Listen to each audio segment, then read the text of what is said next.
খায়রুল বাশারের ৪২ কোটি টাকা সম্পদ ক্রোক। বিএসবি গ্লোবাল নেটওয়ার্কসে স্বত্বাধিকারী খায়রুল বাশার বাহারের মালিকানাধীন ৪২ কোটি ৮৫ লাখ টাকার সম্পদ ক্রোক করেছে পুলিশের অপরাধ তদন্ত বিভাগের ফিনান্সিয়াল ক্রাইম ইউনিট।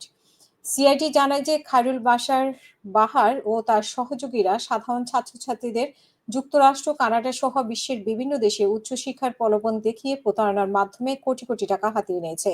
প্রাথমিক অনুসন্ধানের প্রমাণ পাওয়ার পর গত ৪ মে গুলশান থানায় মানি লন্ডারিং প্রতিরোধ আইনের মামলা হয়।